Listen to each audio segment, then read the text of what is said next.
Amén. ¿Estamos de fiesta o no? ¿Sí? Pero nos ponemos de pie y a ver si se acuerdan de esta canción de... Este es el sonido de fiesta, no hay más lamento y tristeza. De muerte a vida alumbras mis días, es tiempo de celebrar. Tus hijos regresan a casa, una historia de gracia. No somos esclavos, mas hijos amados, es tiempo de celebrar. Y hay júbilo y danza, hay libertad en tu casa, celebración y alegría, pues hoy es un nuevo día. Hay júbilo, hay júbilo. Tus hijos regresan a casa, se escribe una historia de gracia. No somos esclavos, mas hijos amados, es tiempo de celebrar. Y hay júbilo y danza, hay libertad en tu casa, celebración y alegría, pues hoy es un nuevo día. Y hay júbilo y danza, hay libertad en tu casa, celebración y alegría, pues hoy es un nuevo día. Hay júbilo, hay júbilo. Y ven, ven, ven, aún hay lugar. Ven, ven, ven, déjate amar. Ven, ven, ven, este es tu hogar, es tiempo de celebrar. Y ven, ven, ven, aún hay lugar. Ven, ven, ven, déjate amar. Ven, ven, ven, este es tu hogar, es tiempo de celebrar. Y ven, ven, ven, aún hay lugar. Ven, ven, ven, déjate amar. Ven, ven, ven, este es tu hogar, es tiempo de celebrar. Y hay júbilo y danza, hay libertad en tu casa, celebración, alegría, es tiempo día. Y hay júbilo y danza, hay libertad en tu casa, celebración y alegría, pues hoy es un nuevo día. Hay júbilo.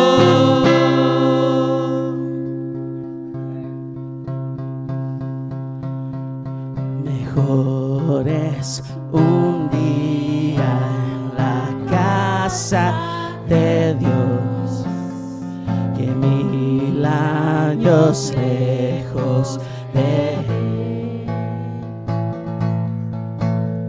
Prefiero un rincón en la casa de Dios que todo el palacio de un rey, que todo el palacio de un rey. Y ven conmigo a la casa de Dios, celebraremos juntos su amor, haremos fiesta en honor de aquel que nos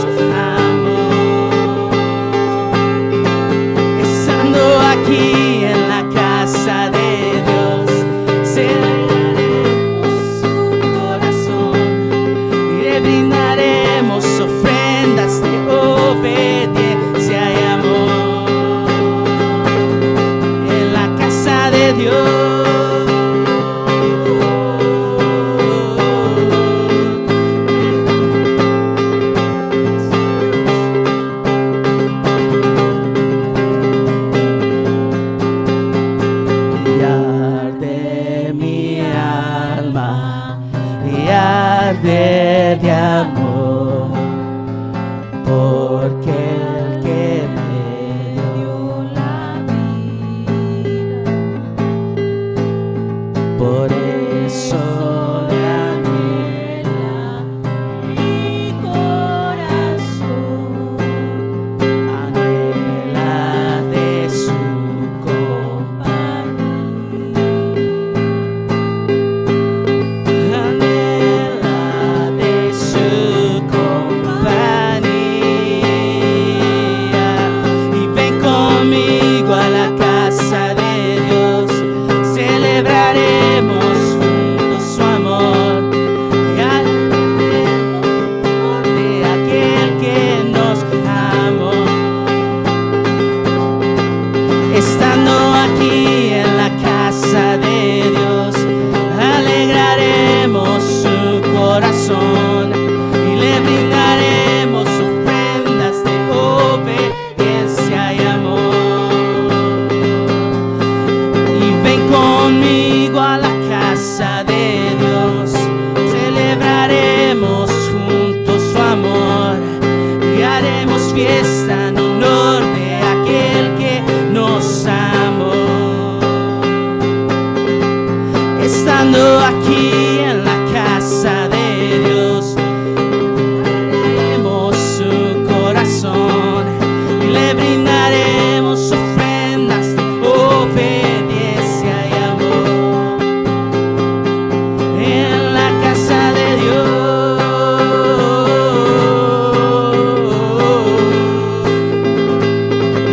en la casa de Dios,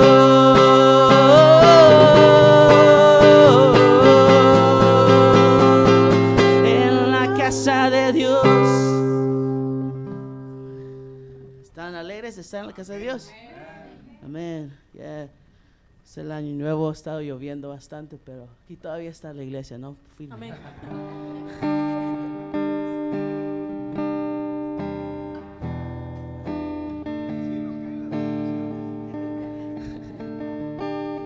Esta canción se llama Cerca. Y nada quiero si tú no estás, y mi deseo en ti habitar. Has cambiado mi corazón, no me quiero alejar.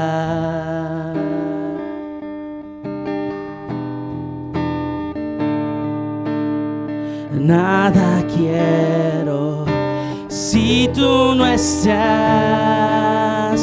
mi deseo en ti habitar. Y has cambiado mi corazón, no me puedo alejar.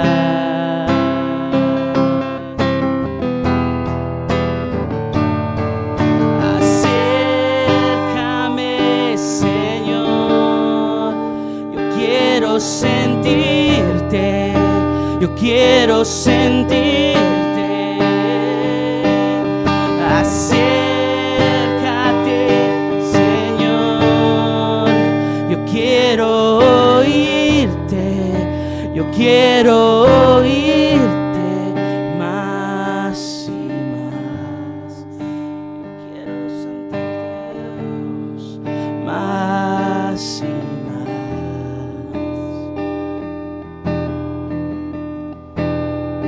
Y he probado que tú eres bueno, y he visto que tú estás aquí y te estás moviendo. Me entrego, Señor, no me puedo alejar. No me puedo alejar. Acércame, Señor, quiero sentirte, quiero sentirte.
siervo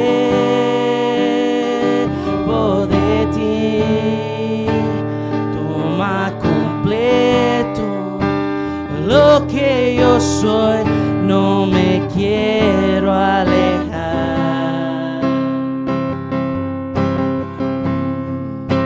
Y rindo mi vida hasta el fin y nada reservo de ti. Y toma completo lo que yo soy, no me quiero alejar, no me quiero alejar. Y rindo mi vida hasta el fin y nada reservo de ti. Y toma completo lo que yo soy, no me quiero alejar. Acércame, y acércame, Señor. Yo quiero sentirte, yo quiero sentirte. Y acércame, Señor. Yo quiero oírte, yo quiero oírte. Y acércame, Señor. Quiero sentirte, yo quiero sentirte. Y acércame, Señor. Quiero oírte, yo quiero oírte más y más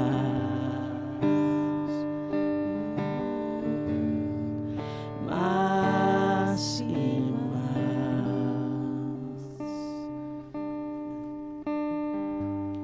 Temprano yo te buscaré, de madrugada yo me acercaré a ti. Mi alma te anhela y tiene sed para ver tu gloria y tu poder. Temprano yo te buscaré, de madrugada yo me acercaré a ti. Mi alma te anhela y tiene sed para ver tu gloria y tu poder. Mi socorro ha sido tú, y en la sombra de tus alas yo me agozaré. Mi alma está pegada a ti, porque tu diestra me ha sostenido. Oh, tu diestra me ha sostenido.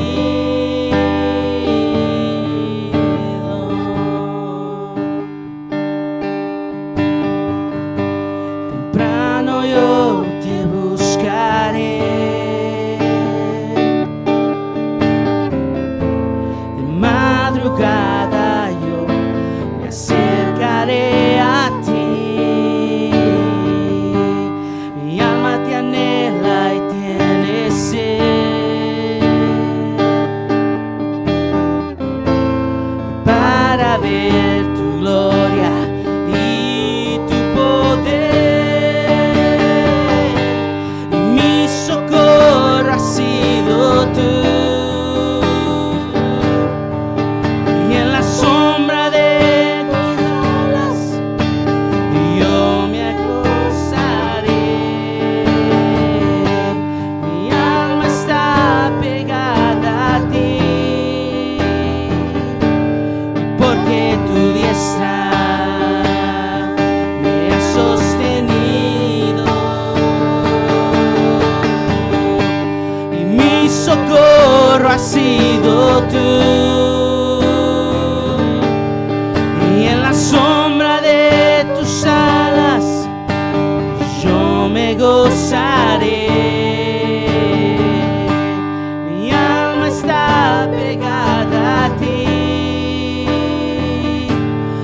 porque tu diestra me ha sostenido. Oh, tu diestra me ha sostenido.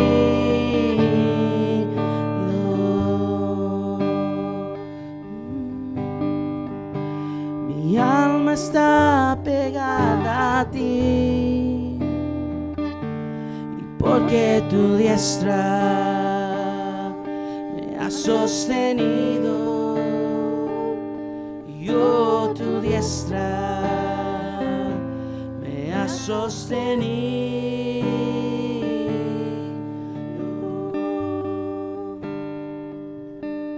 Aquí estamos, Señor, temprano, Señor, buscándote, Padre Santo, para que te acerques a nosotros, Padre mío, y podamos, Señor, estar contigo, Señor, cada día, Señor, cada día demostrándote, Señor, el amor que tú nos has dado, Padre Santo, Padre bendito, Señor, y el Espíritu Santo, Padre Santo. Pedimos que sean invitados en este día, Padre, para que podamos regocijarnos, para que podamos gozarnos en su presencia, Señor. Pedimos, Padre Santo, que unja al pastor, Señor, para que la palabra pueda entrar en nuestros corazones, Señor, y podamos aplicarla en nuestras vidas, Padre Santo. Pedimos de antemano, Señor, que cada hermano, Señor, que está presente pueda tener ese corazón dispuesto, Señor, para aceptar la palabra del día de hoy, Señor. Bendice, Padre Santo, tu santa palabra, en el nombre del Padre, del Hijo y del Espíritu Santo. Amén.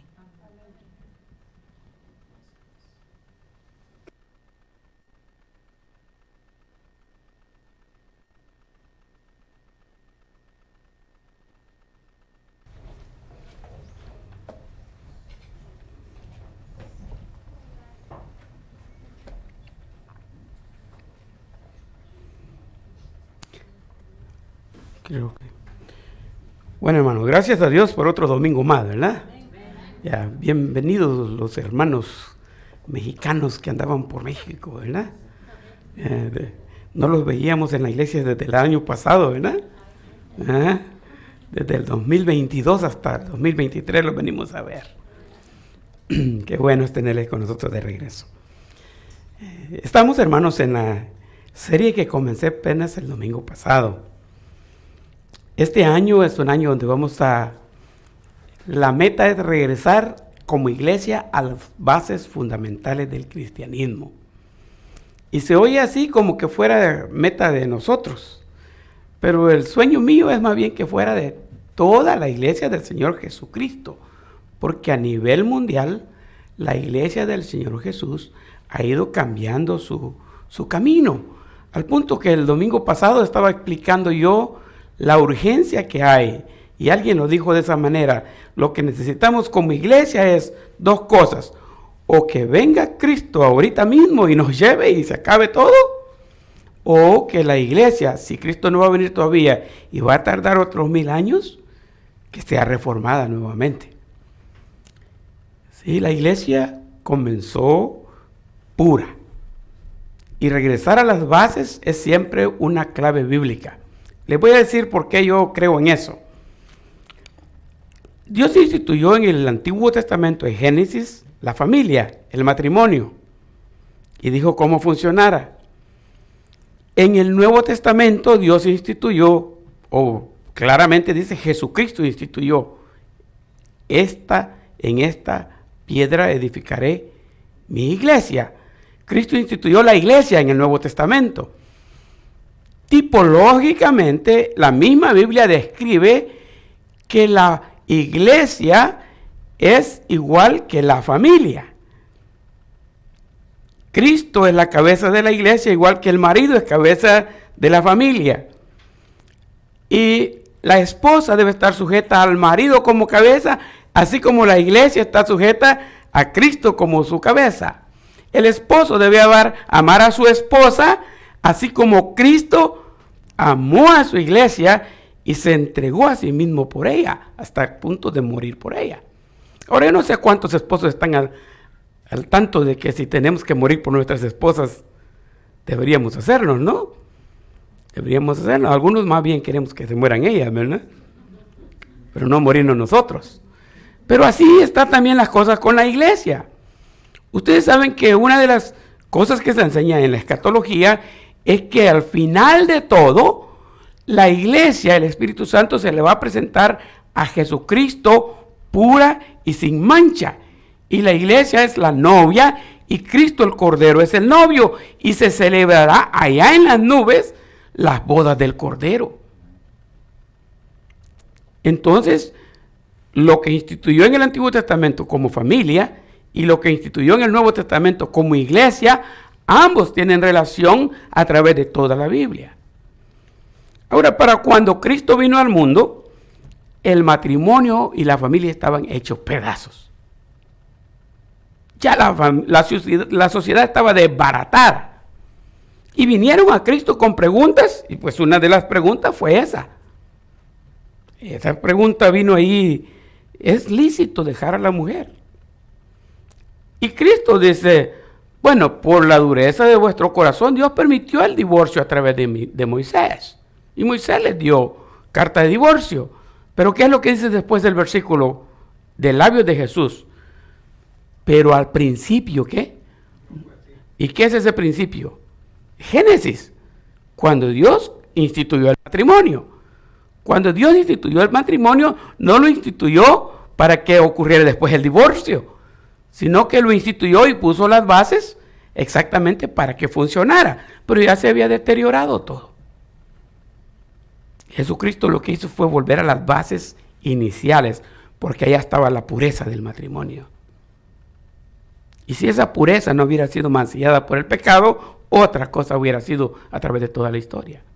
Ahora, pero venimos a la iglesia, y en la iglesia nos encontramos con que Cristo, cuando fundó la iglesia, la fundó igual que como Dios fundó el matrimonio, una iglesia pura. La purificó. Y era una iglesia sin mancha. Por eso es que esa iglesia mostraba su poder. Y decía que el lugar donde estaba orando la iglesia tembló. Nosotros no tenemos oraciones que hagan temblar, ¿no? Y créame que ese temblor no fue de todo causado por un asunto de ese epicentro que tenemos en las fallas. En ninguna falla ocurrió ese temblor. Más bien yo creo que ese temblor ocurrió solamente en ese lugarcito donde estaban orando ellos. Y en esa iglesia, audiblemente el Espíritu Santo, sin que nadie lo viera, pero hablaba. Y decía: apártenme a Bernabé y a Saulo para la obra del ministerio que los ha apartado. Hechos 13, ahí está la historia. La iglesia fue creada, una iglesia pura. ¿Sabe que no tenían que salir a andar llamando gente, venga a la iglesia, ni andar invitando y que nadie quiere venir? La gente quería venir a la iglesia a ver qué estaba pasando ahí. Porque había una comunidad, no un comunismo, acuérdense. Era una comunidad en donde todos tenían todo. Más bien el versículo dice: nadie tenía falta de ningún bien.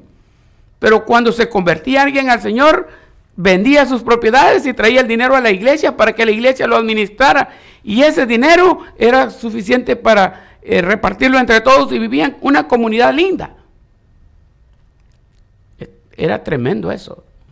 Y la sociedad de afuera miraba lo que pasaba en la iglesia y estaban curiosos y venían. Y ellos mismos se agregaban sin necesidad de andarlos rogando que vinieran al templo. Venían porque la iglesia era así. Entonces la iglesia, esa iglesia pura, una iglesia, no muchas iglesias, solo una iglesia, no varias denominaciones, no, una iglesia. Cristo instituyó una iglesia. Y cuando Él venga, no va a venir solo por los bautistas. Él va a venir por una iglesia. Y esa iglesia está compuesta por todos los que tienen el Espíritu Santo viviendo en Él, en todas partes del mundo. Cuando Él aparezca, todos vamos a ir con Él. No importa cuántos grupos ni cómo se llaman. Este es el cuerpo de Cristo y ese va con Él. Con el transcurso del tiempo, el maligno, voy a decirlo así, fue encontrando la manera, como siempre lo hace, de mancillar, de alimentar el pecado y traer cuestiones a la iglesia que la dañaron. Ahí nomás en los primeros 5 capítulos de Hechos ya te narran historias interesantes. Ustedes han oído la historia de Ananías y Zafira, ¿verdad? Ahí donde el Espíritu Santo se manifestaba así de real, ahí aparecieron los primeros tramposos en la iglesia. Y como todos hacían eso, había un señor que se convirtió, que tenía bastantes cosas, que era, en El Salvador diríamos, tenía haciendas. Quizá en México dicen, tenía buenos ranchos. Tenía sus billetitos del hombre, se llamaba Justo. Y este hombre se convirtió al Señor y vendió todas sus propiedades, y eran bastante, y las trajo a la iglesia, porque él ahora era hijo de Dios. Impactó tanto, no lo dice así el pasaje, pero quien sea que haya estado enfrente, que posiblemente fue Pedro, ha de haber dicho, miren lo que hizo Bernabé, todo esto trajo y es para nosotros. Y ahí había una pareja, Ananías y Zafira, que estaba oyendo y dijo, para el domingo vamos a hacer nosotros lo que hizo él. Y fueron y vendieron sus propiedades, que curioso, no lo habían vendido antes, ya eran cristianos, pero no habían vendido las propiedades. Fueron y vendieron sus propiedades, pero a la hora de venir a entregar dijeron, con esto que entreguemos es suficiente para que nos pasen enfrente y nos den la bendición y nos conozcan todo lo que hemos hecho. Queremos recibir la gloria de la iglesia. Así es como aparecen entregando solo una parte. Cuando Pedro entrevista a Ananías, le dice, ¿es cierto que esto es lo que pasó? ¿Esto es lo que vendiste? ¿Y esto es todo lo que entregaste? ¿Esto es lo correcto? Y él dice, sí es cierto. Su esposa no estaba con él. Y dice Pedro, ¿por qué has mentido al Espíritu Santo? Estos muchachos que están entrando ahí por la puerta son los que van a sacar tu cuerpo muerto de aquí. Y cayó muerto y lo sacaron. Entró la esposa, Zafira, y dice, Ananías acaba de contar esta historia.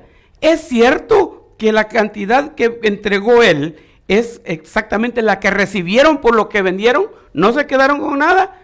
Y como la mujer era sujeta. Bueno, no. Esa es otra cosa, ¿no, hermano?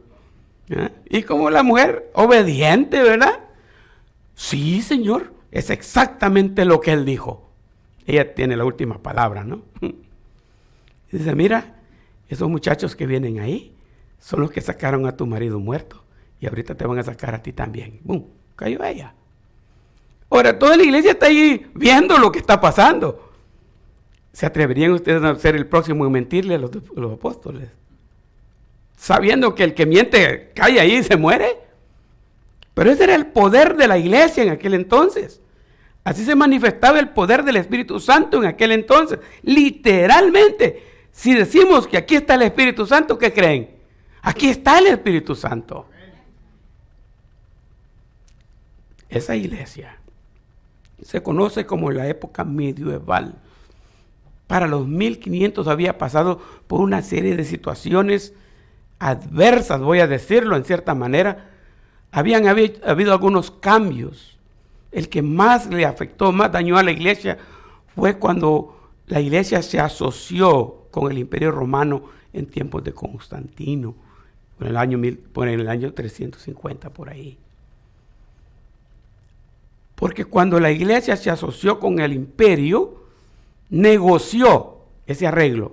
El imperio iba a dejar de perseguir a los cristianos, ya no los iba a matar porque los ponían como luminares en los coliseos, los prendían y los usaban como antorcha y estaban vivos todavía cuando los prendían, nomás porque eran cristianos. La iglesia estaba en cuevas, estaba en lugares secretos, todo era clandestino, pero el negocio funcionó y vinieron, hicieron un arreglo. El imperio ya no va a perseguir a los cristianos, pero a cambio los cristianos, la iglesia va a permitir que en cada evento de estos espectaculares que la iglesia tiene, la gente que venga, el imperio pueda vender sus mercaderías y hacer billetes. Y ahí vinieron las ventas de las indulgencias y vinieron otras cuestiones. Y desde entonces hasta hoy, una vez que yo estaba no sé cuántos años tenía yo, vivía en Santana. Viví en Santana como del 76 al 80, unos 4 años. Y Santana del Salvador, aquí va, este es otro Santana, se me olvida, ¿no? Y me estaba haciendo yo la observación, haciendo un estudio así de historia eclesiástica, el tomo 2, es donde habla bastante de esto, y estaba observando las fiestas julias. Ahí se celebra el 26 de julio en Santana, a nuestra patrona de Santana. Estaba en la puerta de la catedral y créanme que podía contar la gente que iba a misa, pero me daba la vuelta para la plaza y no podía contar la cantidad de gente que estaba dando negocios a las ruedas y a la feria que está allá afuera. Y lo que se mueve en el día de Nuestra Señora de Santana es el billete en las calles que va para el gobierno y para los comercios. Pero la iglesia, ¿qué se beneficia de eso? La iglesia se desvió totalmente de lo que era la palabra de Dios. El imperio la fue absorbiendo y las costumbres y las tradiciones pudieron más que la veracidad de la palabra. Y a la Biblia la dejaron a un lado. De modo que cuando yo crecí, cuando yo vine a este mundo, me encontré con una iglesia católica que prohibía leer la Biblia. Aunque no lo crean, yo viví en ese tiempo y no soy tan viejo, Pero la iglesia prohibía leer la Biblia. ¿Por qué? Porque se había desviado totalmente de la Biblia, al grado que abrir la Biblia era una afrenta, porque los confrontaba de una manera tan dura que prefieren mejor no leerla. Y los feligreses que no la conozcan, porque si los conocen, entonces pasó lo que tenían miedo, ¿no? Cada vez el evangelio iba enseñando Biblia, y la gente creía en Cristo y emigraba de una iglesia a la otra. Llegó la reforma. Ahí están los reformadores. Los reformadores tuvieron que pagar con su vida el hecho de enseñar la veracidad de la Biblia. Martín Lutero murió solamente porque la iglesia le estaba enseñando a él, lo estaba entrenando para ser padre. Y en sus estudios teológicos, Martín Lutero, estudiando la Biblia, descubrió que la iglesia le decía que la salvación se hace por obras. Y él descubrió que Romanos 1:17 dice, mas el justo vivirá por la fe. Él dice, aquí dice que se vive por fe, no por obras. Y por defender eso, puso sus 90 tesis en la puerta del lugar donde estudiaban. Y eso le costó la vida a él. Y vamos a hacer listas de todos los reformadores que todos tuvieron. Juan Calvino tuvo que morir por defender verdades bíblicas. Entonces, ¿qué ha pasado? Es que la iglesia con la reforma abrió 2 caminos. Un camino que siguió la iglesia tradicional, proclamando que es la única iglesia, que es la que Cristo instituyó y que es la verdadera, aunque vaya torcida lejos de la palabra de Dios. Y la otra que dice, nosotros somos los que salimos después de la reforma y vivimos de acuerdo a la Biblia. Y esa rivalidad vino por mucho tiempo, hasta el punto que ahora se ha disuelto esas barreras. Aun cuando todavía hay muchos que no nos quieren, hay muchos que ya nos aceptaron y nos ven como una sola iglesia. Y de los 2 lados han cedido al punto de que ha habido una mezcla. Iglesias ahora que están confundidas porque ya no saben si la salvación es por obras o es por fe. Y los otros que creían que era por fe ahora están pensando, tal vez se necesitan las obras. Y vivimos en un mundo confundido, que es lo que el diablo quería. Al punto que ahora necesitamos otro set de reformadores que aclaren cuál es la verdad. Yo no creo que voy a ser uno de esos reformadores. Pero la meta que tenemos este año es tratar de que la iglesia vuelva a sus bases fundamentales. Nosotros como iglesia, conocer las bases fundamentales del cristianismo, lo que la Biblia dice. Entonces, estoy perdiendo un slide que tenía aquí, por eso he dejado paralizado ese ahí, pero quiero enseñarles ya este. La iglesia 101, así le llamamos con Alex, a esta serie de sermones, que obviamente va a venir seguida por la iglesia 201, y por la iglesia 301 y por la iglesia 401. Estos son niveles de estudio. En la iglesia 101 vamos a tocar puras bases del evangelio y cómo se llega a ser cristiano. Si ya se dieron cuenta, lo que tenemos ahí es, lo que estamos haciendo ahora es usando el logo de nuestra iglesia, ¿no? Nuestro logo tiene 4, me quitaron el tele, ¿eh? Me lo andan quitando, me lo esconden, ¿no? Tiene 4 cuadritos, esos son como 4 bases. Rick Warren usa en sus estudios las 4 bases de béisbol, el home base, primera, segunda y tercera base, cuando da este estudio. Nosotros estamos aprovechando el logo que tenemos, ¿no? Y vamos a seguir ese rumbo. Entonces, la idea es tener Iglesia 101, conociendo a Cristo. Iglesia 201, creciendo en Cristo. Iglesia 301, sirviendo a Cristo. Iglesia 401, que dice compartiendo a Cristo. Como pueden ver, la número 4 tiene que ver con misiones, porque al final las bases de nosotros son llevar el evangelio para allá. Entonces, en ese camino vamos nosotros. Y bueno, Alex ha estado ayudándome en este asunto de poner ahí, así, él hace sus travesuras ahí. Pero la idea que yo tengo es compartir con ustedes la iglesia 101, ¿verdad? Y el hermano habló de que el 5 de febrero terminamos el set de estudios que estamos teniendo sobre la carta de los Efesios, de 10 a 11 de la mañana. Entonces, el 9 de febrero voy a dar yo la introducción al nuevo set de estudios. Tiene que ver también con la iglesia 101 o la clase 101 de nuestra iglesia. Entonces vamos a cursar eso con el hermano Andrés. Vamos a estar hablando de eso mientras yo estoy predicando también de eso por un tiempo. La idea es que nos empapemos, porque acuérdense, mi filosofía para memorizar algo, ¿qué es? Repetirlo. Si uno no repite, no se lo aprende de memoria. Con una vez, no, ya se le olvida. Y más cuando ya uno cumple 60 años, creo. Créanme, que ya es más difícil, ¿no? Es más fácil acordarme de lo que aprendí de niño que de lo que aprendí hoy en la mañana. La memoria me dura 10 minutos. Bueno, no es cierto. Si no, ya me van a tener miedo, ¿no? Entonces, esto es lo que sucede. En la iglesia 101, el domingo pasado, estábamos hablando de el llamado de Jesús a la iglesia de hoy. El llamado de Jesús a la iglesia de hoy. Acuérdense, vamos a volver a las bases. Y dijimos, el llamado de Jesús el domingo pasado tenía que ver con el amor. Y vimos como base la iglesia de Éfeso en Apocalipsis capítulo 2, los versículos 1 al 7. Centrado en el amor. Jesús llama a la iglesia de hoy a que sea una iglesia de amor.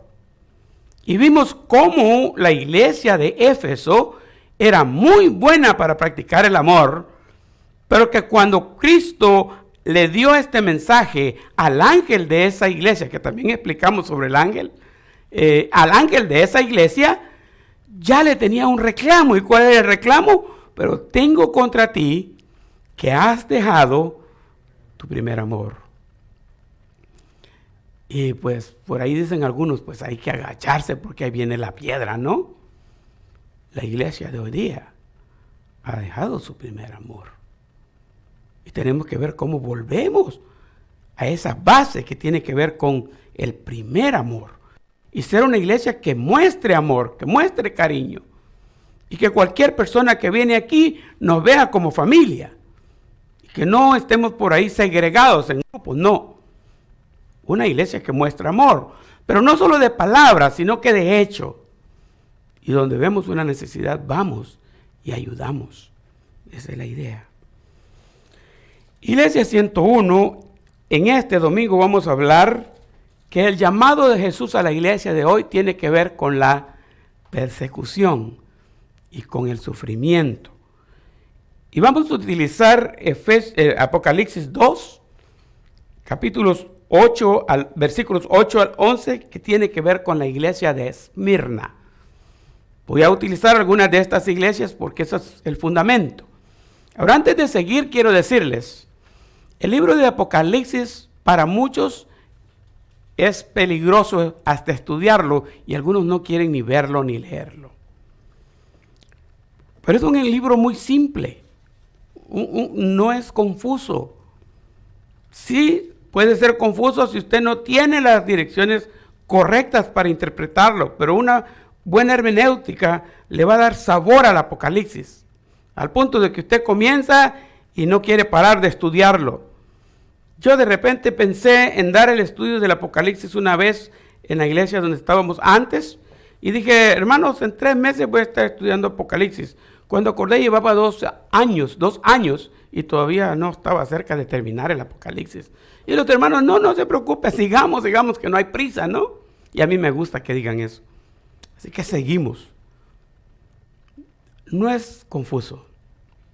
El libro, para entenderlo fácilmente, dentro de lo que nuestra doctrina, nuestras bases de fe creen y practican, porque hay 3 escuelas diferentes, pero la escuela que nosotros enseñamos es la escuela milenialista y pretribucionalista. El libro de Apocalipsis lo explica así. El libro está dividido en 3 partes. La primera está realmente el versículo, capítulo 1 y versículo 19 de Apocalipsis. Dice, escribe las cosas que has visto, las cosas que son y las cosas que han de ser después de estas. Estas son exactamente las 3 divisiones de Apocalipsis. Capítulo 1 de Apocalipsis tiene que ver con lo que has visto, lo que el apóstol Juan, que está escribiendo, había visto. Y en el capítulo 1 él describe al Cristo resucitado y glorificado. Y escribe quién es Jesucristo, porque eso es lo que él ha visto. La segunda parte dice las cosas que son, y las cosas que eran en ese momento para Juan eran 7 iglesias de Asia Menor. El mismo domingo pasado les mencionaba que Juan estuvo ahí al principio como pastor de esa iglesia en Éfeso, y se cree que también estuvo ahí al final de la vida de él. Algunos creen que Juan no murió en Patmos, donde estaba exiliado en la isla, sino que regresó ya bien ancianito y que murió en Éfeso, donde fue pastor en el pasado. Así que las cosas que son van a ser las de las 7 iglesias. Y le va a decir a Juan, le va a enseñar qué está pasando en la actualidad con la iglesia del Señor Jesús, basado en las 7 iglesias que están alrededor. Y la tercera parte del Apocalipsis, las cosas que han de ser después de estas. El capítulo 2 y 3 son las cosas que son, pero del 4 hasta el 22 son las que van a ser después de estas, o sea, ahí entra la profecía. Y Juan es llevado en el capítulo 4 al cielo, mira una puerta abierta en el cielo, y lo que había visto desde la tierra ahora lo va a ver desde el cielo, y va a ver todos los juicios que van a caer sobre la tierra al final de los tiempos. Así que estamos en las cosas que son. Algunos dicen que las 7 iglesias de Asia Menor descritas ahí en este libro, los capítulos 2 y 3 de Apocalipsis, cada una de las iglesias representa un periodo de la iglesia actual. Por ejemplo, Éfeso quizás representó los primeros 100 años del cristianismo. Esmirna quizás hasta el año 500 y luego otro hasta el año 700, y así van repartiéndose hasta el punto de que hoy día estamos viviendo en el periodo de la 7ª iglesia, que se llama la Odisea, una iglesia apóstata. Y bien se relaciona o se describe como el tiempo que vivimos hoy, porque vivimos en un tiempo de mucha apostasía. Eso hace sentido. Pero otros dicen que no, que un poco de cada una de esas 7 iglesias existe en nuestras iglesias actuales. Así que nosotros en la actualidad tenemos un poquito de Éfeso, un poquitito de Esmirna, un poquito de Sardis, un poquito de Tiatira. Tenemos un poquito de cada uno, un poquito de Filadelfia y un poquito de la Odisea. Tenemos un poquito de cada una. Si eso es cierto, mirando Éfeso encontramos que nos falta amor y que hemos perdido el primer amor, igual que Éfeso. y que tenemos que seguir las instrucciones que Dios le dio a Éfeso para que nosotros volvamos a la base fundamental. Y si eso es así, vamos a Esmirna, y la iglesia de Esmirna es más reconocida. ¿Por qué? Por ser la iglesia sufrida, la que pasó por todas esas persecuciones. ¿Se acuerda que le dije que la iglesia estaba siendo perseguida hace un momento? Y que en el año 350 por ahí, Constantino hizo las paces con la iglesia y la iglesia hizo las paces con el imperio. Y entonces cesó la persecución. Bueno, ese periodo entre el 100 y el 350 vendría siendo Esmirna, la que va a sufrir todo ese tipo de persecuciones. En la actualidad agarré esta foto de lo que es un artículo de la revista Christianity Today. Dice que existen 50 países donde es más difícil ser cristianos. 50 países en el mundo entero. En América se mira México y Colombia. Pero en Europa, miren cuántos están en rojo. Y para nosotros pareciera un poco raro e increíble, pero uno de los lugares más difíciles en México es Chiapas. Ahí es más difícil. Y por eso es importante que nosotros oremos por, ¿cómo se llama? El hermano Jacinto, creo que es el que está que estamos apoyando en Chiapas a plantar esa iglesia. Es importantísimo que lo apoyemos a él en eso, porque está en uno de los lugares más difíciles de predicar el evangelio en México. Posiblemente el otro domingo les enseñe unos videos y fotos que nos compartieron apenas ayer o antier, ¿verdad? Y vamos a ver qué está pasando en aquel lugar. La iglesia está siendo perseguida en diferentes partes. Yo no pude evitar llorar cuando me encontré con uno de los países hace un par de años, unos cuantos años, en África, en donde están quemando vivo a los cristianos. Literalmente, ahí está un pobre hermanito sentado en el piso y le están tirando zacate, le están tirando monte seco encima y ahí está el monte prendido y él se quiere mover y lo meten de regreso y le tiran más cosas encima. Ahí están los gritos y todo, literalmente. La iglesia sí está siendo perseguida por predicar el evangelio. Hay mucha gente a nivel mundial que no quiere el cristianismo. Es la pena de muerte simplemente por decir que acepta a Cristo. Sin contar los países donde en público les cortan la cabeza. Y nosotros nos cuesta creerlo. Y si llegamos a creerlo, sí, pero es allá, yo estoy aquí estoy bien. Se nos da en poco. Pero si nos tocara a nosotros sería difícil. En los días que la guerra se supone que había terminado en El Salvador, salieron muchas anécdotas. Algunas que parecieran que son verdad, otras que quién sabe, ¿no?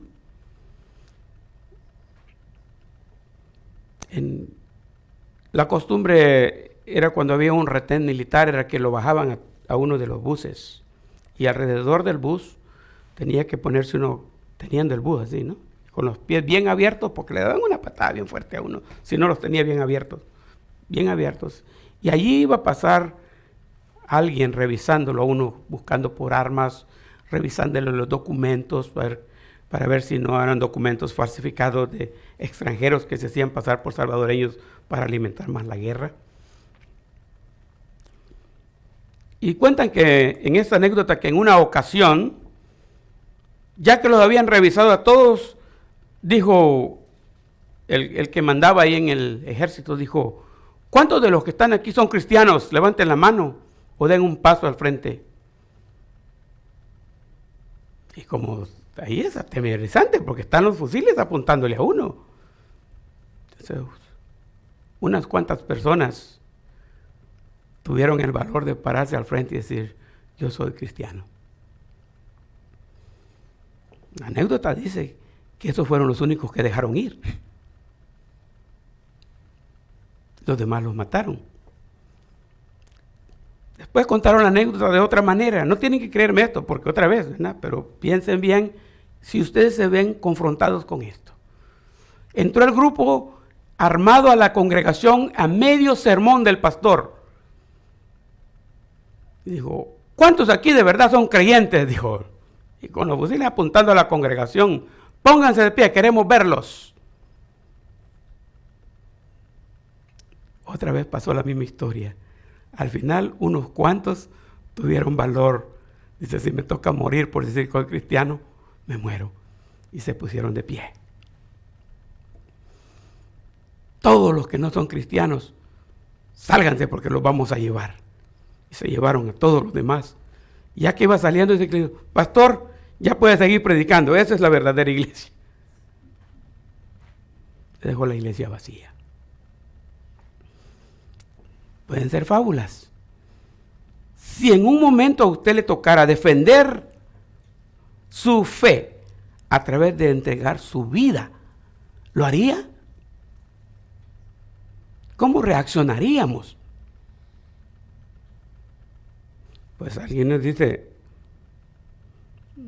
no es lo mismo verla venir que tenerla aquí, ¿no? Había uno de los ancianos de nuestra iglesia donde yo me crié. Él daba su devocional bíblico los lunes, que era de oración. Él nos daba el devocional. Muy humilde el hermano.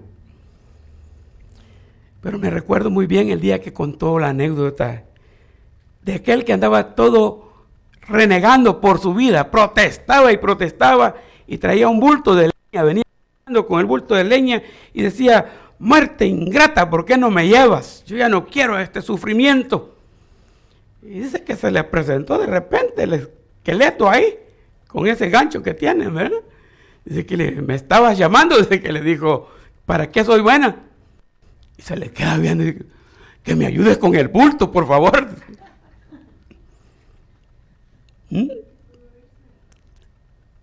Nosotros sentimos que estamos bien, ¿no?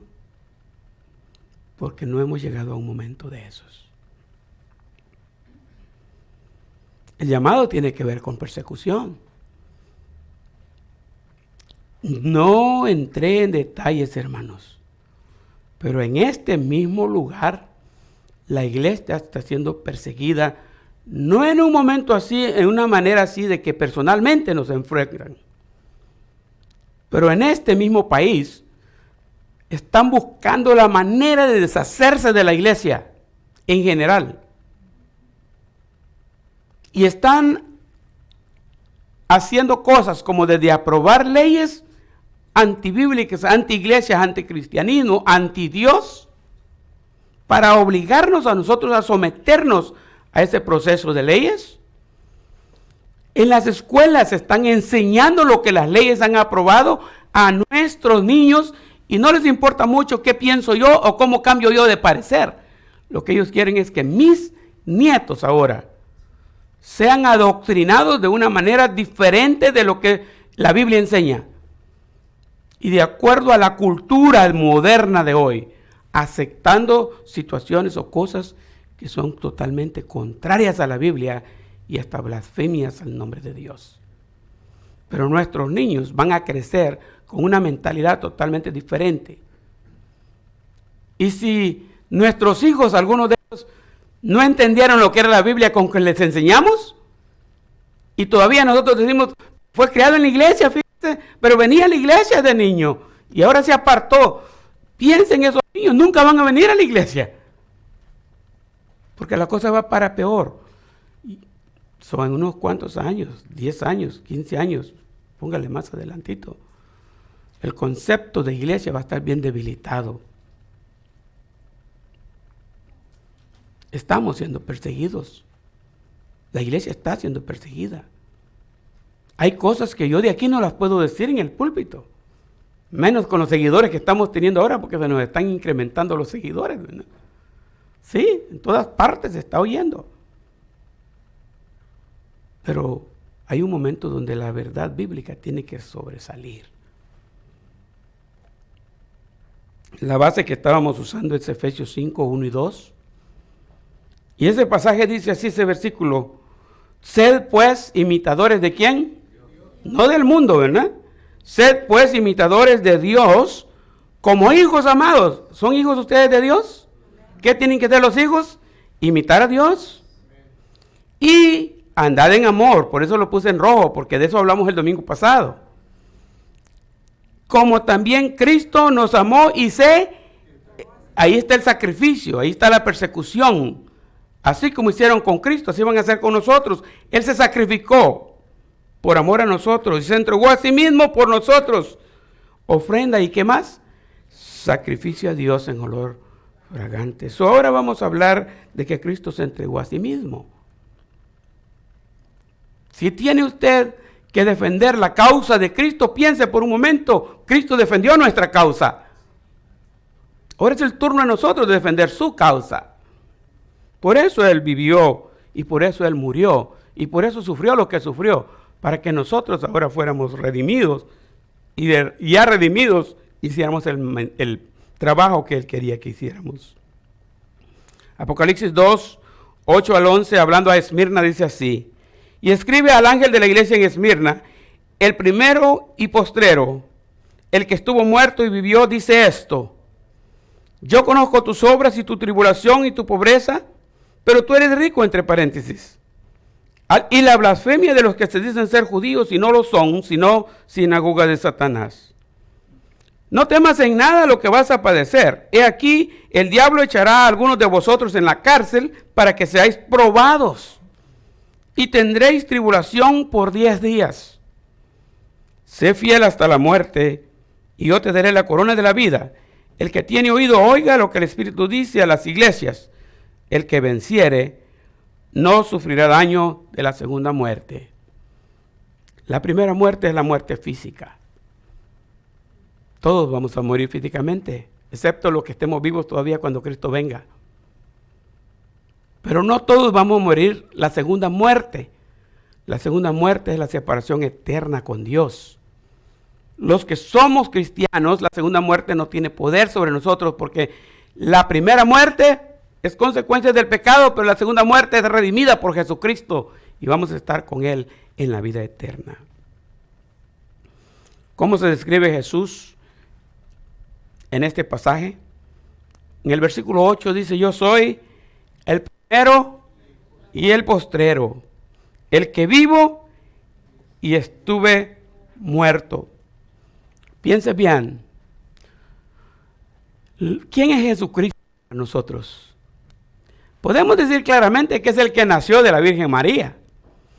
Pero cuando Él dice yo soy el primero, quiere decir que Él estaba antes que todas las cosas existiesen, como Juan lo dice, en el principio era el verbo, y el verbo estaba con Dios, y el verbo era, era en el principio, allá en Génesis, cuando la Biblia comienza diciendo, en el principio creó Dios los cielos y la tierra, en ese mismo principio, ahí estaba Jesús.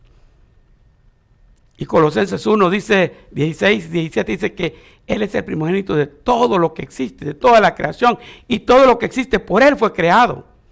Cristo estaba allá, porque Él es eterno, siempre ha estado. Y es el postrero, cuando todo se termine, Él va a continuar. Su poder es ilimitado, por eso es que es eterno. Pero luego identifica la parte humana. El que vivo y estuve muerto. Cristo vino, vivió, sufrió, fue maltratado y murió de esa manera que no cualquiera muere, pero resucitó y sigue vivo. Así se describe Él para hablar con Esmirna. Esmirna, ¿me vas a hablar de que estás sufriendo? Mira cuánto sufrí yo. Así se identifica. Con Éfeso no se identificó así. Soy el que se pasea entre el candelero de oro. Pero aquí se identifica con el que sufrió. Y por eso algunas veces yo digo, por mucho que nosotros suframos ahorita, nunca nuestro sufrimiento máximo será comparado con el sufrimiento que Cristo sufrió por nosotros. Describiendo a la ciudad de Esmirna, Esmirna era bastante similar con la de Éfeso, ciudades bien prósperas de aquella región en aquel entonces. pero me limité a escribir estas líneas nomás para que tengan una idea. Esmirna era una comercial marítima que conectaba la India y Persia con Roma. Acuérdense que vivían en un tiempo cuando los aviones no existían, tampoco los trenes, tampoco los vehículos. Lo que sí existía de muchos años antes eran los barcos que navegaban en el mar. Y el comercio que ahora se mueve en trailers y en trenes y en aviones, antes solamente tenía una vía, era el barco. Si en una ciudad construían un puerto comercial, esa ciudad iba a ser una ciudad rica, porque el comercio va a pasar por ahí. Y los barcos que vienen de la India van a desembarcar ahí, y los barcos que van para Roma se van a llevar ese comercio. Y ahí va a estar el movimiento en la ciudad de Esmirna. Segundo, adoraban la estatua del emperador Tiberio César. En esa ciudad, Tiberio César había mandado a hacer una gran estatua, bien alta. No es como en Éfeso que vimos la diosa Diana y la diosa, ¿cuál era la otra? Olvidé la otra. Pero ahí estaban dos estatuas famosas que vimos el domingo pasado. Aquí estaba la estatua de Tiberio César. Y todo el mundo venía y adoraba la estatua de Tiberio César, el emperador romano. Ahora ahí dice abajo, el imperio aceptaba el monoteísmo y los judíos no eran obligados a adorarla. Menos mal. No es como el tiempo de Nabucodonosor y los hebreos aquellos, ¿se acuerdan?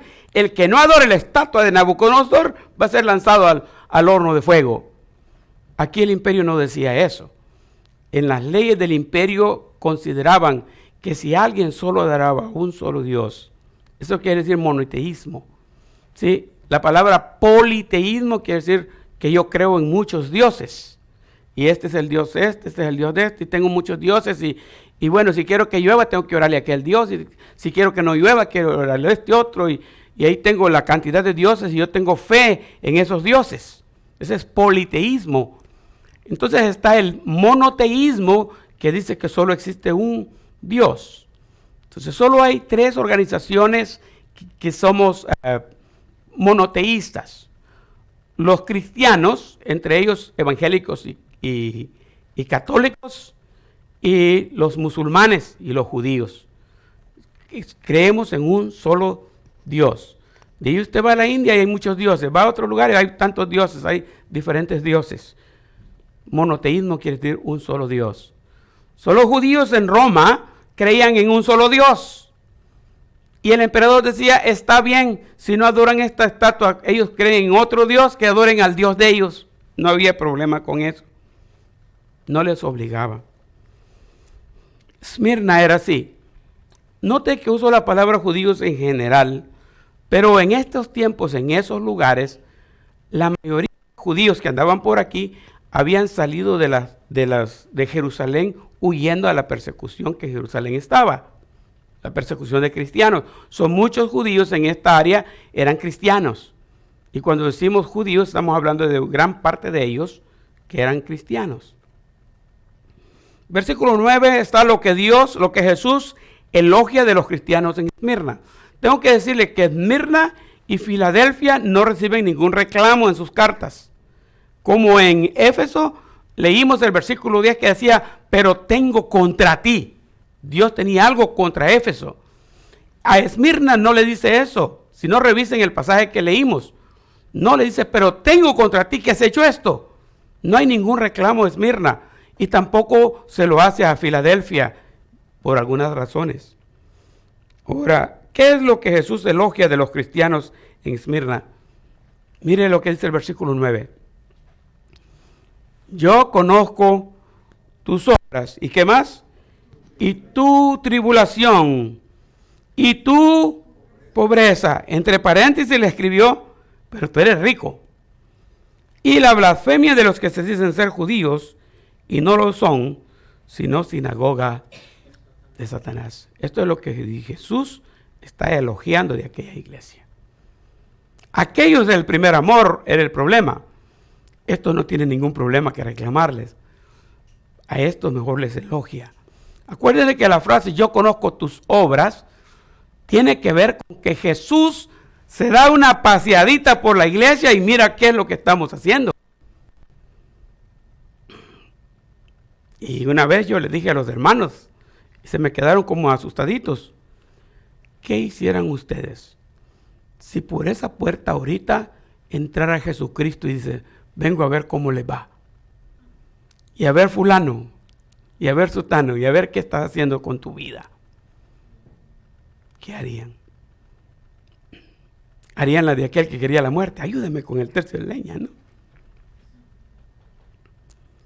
Pero de vez en cuando, ustedes saben, se da paseadita sobre entre los candeleros de oro, decía el domingo pasado. Se da una paseadita por aquí. Y si algo nosotros estamos haciendo o algo nosotros no estamos haciendo, ¿qué creen? Él nos dice de nosotros, yo conozco lo que están haciendo. Él sabe muy bien. En muchas cosas nosotros necesitamos testigos, ¿no? Pruébemelo, pruébemelo. Jesús no necesita testigos. Él lo sabe todo. No, yo no lo hice, Señor, sino que lo diga fulano. Si Él sabe todo. Él sabe todo.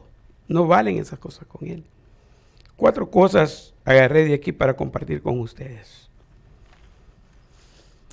Su sufrimiento en Esmirna venía ¿de dónde? Qué curioso, ¿no? Era dentro de la iglesia que estaban siendo martirizados. Porque mire, el versículo dice, la blasfemia de los que se dicen ser y no lo son. Eso es un grupo de personas de ahí mismo de la iglesia. En la misma iglesia había gente que no eran cristianos. Y se acuerda, yo le he dicho varias veces, ¿no? En la iglesia siempre hay 3 grupos de personas, casi siempre. Unos que son cristianos, otros que dicen que son cristianos y otros que no son cristianos. Entonces nosotros con los cristianos no tenemos problema, porque ellos son cristianos y viven luchando por hacer lo más posible, lo mejor posible para el Señor. Son honestos. Con los no cristianos tampoco tenemos problema porque también son honestos. Porque algunos hasta así de sinceramente me han dicho, yo como no soy nada. O me han dicho claramente, yo por eso es que no he querido aceptar a Cristo. Por eso es que no hago esto, por eso es que no doy este paso. Son bien sinceros ellos. No dan problema. El problema lo tenemos con los que dicen que son cristianos. Y nosotros, porque dicen que son cristianos, como no somos omnipresentes ni omniscientes como Dios, no sabemos la verdad. Y tenemos que tomar por cierto que ellos dicen que sí son cristianos. Y a veces allí es donde el diablo entra. Y esa gente es la que viene a dividir las iglesias. Y viene a traerse rencillas allá donde están preparando la comida, o donde se está comiendo, o donde se está adorando a Dios genuinamente. Traen algo que esturba, destruye la adoración. Porque no son nada, pero pretenden ser. Ahí dice los que se dicen ser judíos y no lo son. Dentro de la misma iglesia están los que dicen ser y no lo son. ¿Y la iglesia qué hacía con ellos? Los toleraba, los aguantaba, ahí los tenían. Porque ellos no sabían quién era y quién no era. Estaba algo así como el trigo y la cizaña estaban mezclados, ¿no? Y los discípulos, cuando Cristo les dijo, miren, ahí está la cizaña revuelta con el trigo. Los discípulos le dijeron, ¿quieres que vayamos y arranquemos la cizaña? No, dijo Jesús, porque al arrancar la cizaña, arrancar el trigo, porque se parecen mucho. Espérense y al final de la cosecha, ahí se va a saber quién es quién. Igual va a pasar aquí. En el juicio final, nos vamos a llevar grandes sorpresas. Pensando que alguien era salvo, allá no va a aparecer. Y alguien que pensábamos que no era salvo, allá va a aparecer. La otra cosa que les dice, ustedes se creen pobres, pero realmente son ricos. Cuando llego a esta parte, recuerdo el testimonio de mi papá. Yo hice el boletín de cuando mi mamá murió. Y el testimonio de mi papá, una parte decía, con ella fuimos felices. Vivimos 50 y, no sé, da el dato, pero mejor no se lo digo. Dice, con ella fuimos muy felices. Fuimos bien pobres en lo material, pero bien ricos en lo espiritual. Yo he aprendido en la vida que hay cosas que no se compran con dinero. Y si usted trata de comprarlas, no tienen ningún valor. Yo no les vendo por ningún precio un abrazo de los que me da Nicole. No hay manera. La armonía en la familia no tiene valor. Muchas veces nosotros buscamos el dinero, pero ahí no está la riqueza.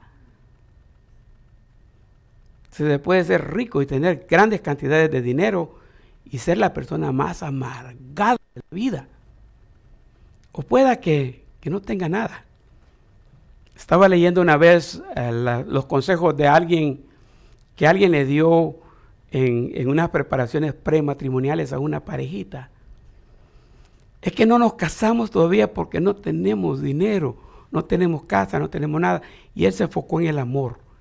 Digo, si ustedes tienen amor, en la yarda de atrás de la casa de sus papás, allí ponen un tent y allí viven y allí son felices. Y sí, la felicidad no se busca en el dinero, no está en el dinero, ni en los bienes que uno posee. La iglesia era una iglesia pobre. Si ustedes estudian, no creo que tenga un mensaje preparado para la Odisea, pero si estudian la séptima iglesia, a finales del capítulo 3, a la Odisea le dice lo contrario. La Odisea creía que era rica. Le digo, tú crees que eres rica, pero es una pobre y desbienaventurada, le dice a la iglesia. Era al revés. Esmirna creía que era pobre, pero en realidad era rica para con Dios. Y pues no encontré cómo, pero yo tenía que explicarles a ustedes porque el sarcasmo se nota en el versículo, ¿no? Mire cómo le dice sarcasmo fuerte, puse ahí. Esos que dicen que son judíos, pero no son, sino que, dígalo fuerte, va a ver cómo se oye. Sinagoga de Satanás. ¿Sabe que esa parte es bien similar a la que Cristo le dijo a Pedro? Apártate de mí, Satanás. Sinagoga del diablo. Imagínense que se pusiera Jesucristo y dice, tú y tú parate, ustedes son sinagoga del diablo, váyanse. Pero así dice, en la iglesia de Esmirna había gente que era sinagoga del diablo, de Satanás. Con razón hacían sufrir a los pobres hermanos. Bueno, vamos a ir cerrando. Una petición y una promesa de Jesús hacia la iglesia. Acuérdense que nos saltamos la parte del reclamo, ¿verdad? ¿Por qué? Porque no hay. A esta iglesia él no le reclama nada. Lo elogia y ahora le va a decir aquí, te pido una cosa y te ofrezco otra. Una petición y una promesa. Versículo 10, mire lo que dice el versículo 10. No temas en nada lo que vas a padecer. Y aquí el diablo echará a algunos de vosotros en la cárcel para que seáis probados y tendréis tribulación por 10 días. Sé fiel hasta la muerte y yo te daré la corona de la vida. La promesa, la petición y la promesa son así. La petición es, no temas en nada lo que vas a padecer. ¿Qué es lo que pide? Que no tengan miedo por la persecución. ¿Y qué es lo que ofrece? ¿Cuál es la promesa? Yo te daré la corona de la vida. Ahora, fíjese, agregué un poquito aquí. En lo que es la petición, no temas en nada lo que vas a padecer. ¿Qué puse ahí yo? Dios a veces no quita el sufrimiento. Dios pone límite al sufrimiento. Y te vas a padecer, ¿por qué? Le pone límite. ¿Te acuerdas a la frase esta que nada le ocurre a los hijos de Dios? Sí, que Él lo permita. Y si Él lo permite es porque tiene un propósito. Así. Pero ¿qué es lo que hacemos nosotros? Dios, quítame este sufrimiento. Y Dios, ¿qué le dice? Espérate, que todavía viene un poquito más fuerte. Vas a padecer todavía 10 días más. Te falta un poquito. Porque el propósito aquí era que para ser probado. El sufrimiento aquí es para ser probado. Si es hijo de Dios, no es hijo de Dios. ¿Qué tanto ama a Dios? ¿Qué tan fiel es a Dios? Pero es lindo saber que Dios tiene límite para el sufrimiento. Me iba a extender más ahí, pero vamos a seguir adelante mejor. La segunda es la promesa. ¿Qué dice? Yo te daré la corona de la vida. Yo te daré la corona. Y allá abajo dice, hay 5 tipos de corona prometidas en la Biblia. Créame que la corona de la vida eterna, es ya una corona. Es ya de nosotros. Pero en la Biblia hay 5 tipos de corona y yo me atreví a incluirlas ahí, nomás para que las vean. La salvación no es una recompensa de lo que nosotros vivimos o sufrimos.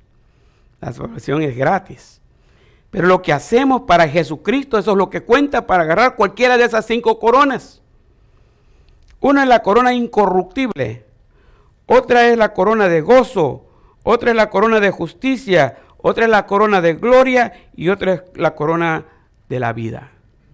Usted ofrenda su vida por Jesucristo y tiene una corona preparada esperándolo allá en el cielo. Para cada uno de estos hay versículos y en una ocasión pues he incluido esos versículos. 5 tipos de coronas. Yo sé que en el cielo nos espera premios, galardones y coronas. Esos son galardones, son cosas que vamos a recibir nosotros aquel día de clausura en el juicio final. Y en base a lo que hicimos aquí en esta tierra, así vamos a vivir allá en el cielo. Para pensar hoy, nomás pensar hoy, el versículo que está ahí, el capítulo 10, el versículo 10 que leí, lo repetí, pero para pensar hoy tengo estas 2 líneas. Una, la fidelidad a Dios puede incluir pobreza, como la iglesia de Esmirna, ¿se acuerdan? Era pobre, aunque esto no determina un nivel de espiritualidad. No es que porque usted es pobre está en lo correcto. Su relación con Dios no se valora solamente porque es pobre. Puede incluir pobreza, pero también hay iglesias que son ricas. Ahora, la línea segunda que dice, analicemos si nuestras iglesias actuales reflejan pobreza o nos preocupamos por lujos o por comodidades. Yo doy gracias a Dios porque se nos cayó un pedacito de techo aquí ahora. Esto refleja que nosotros estamos entre los pobres, ¿verdad? Doy gracias a Dios que no tenemos una iglesia llena de pompa y a todo lujo aquí.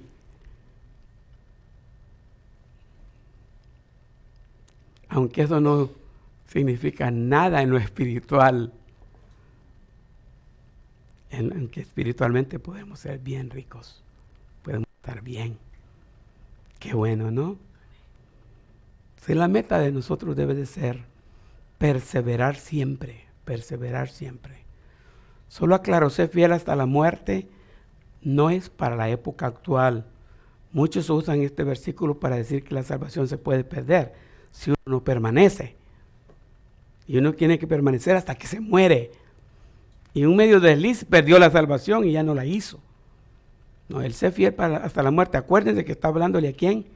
A la iglesia de Esmirna. Y está hablando que va a haber tribulación por 10 días. No quiere decir 10,000 años ahí. Hubo persecución en tiempos de la iglesia de Esmirna y eso cambió cuando se hizo la paz. Cesó la persecución y comenzó un nuevo estilo de vida del cristianismo, que se fueron de la pobreza en una cueva a la riqueza en una catedral del imperio. Pero ahí está la situación, hermanos. Las bases de la iglesia no están centradas en la cantidad de dinero que tenemos. Puede ser que seamos bien pobres, pero ricos espiritualmente. Pero las bases de la iglesia también tienen que ver con que nosotros seamos fieles a Dios, reconociendo la verdad de Dios, la veracidad de Dios, y tolerando unos a otros, aunque tengamos algunas dudas algunas veces, si será o no será. No es para mí juzgar quién es o no es cristiano, pero el reto es que nos hagamos cristianos verdaderos, ¿no? Ya nos ponemos de pie y terminamos con una oración.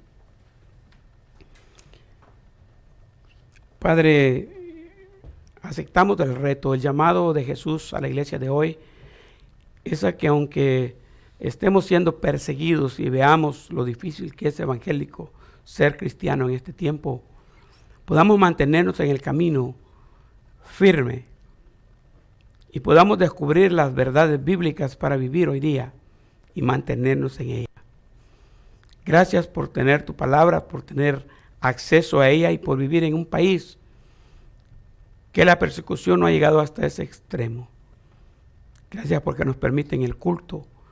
Tenemos esta libertad religiosa protegida por la Constitución y tenemos la oportunidad de vivir cada día vidas más consagradas a ti y esperar en ti, que tienes el control de todo. Mientras nos vamos a casa hoy, pedimos tu dirección, que podamos todos terminar el día con bien, y pedimos tu bendición por la semana que vamos a comenzar mañana.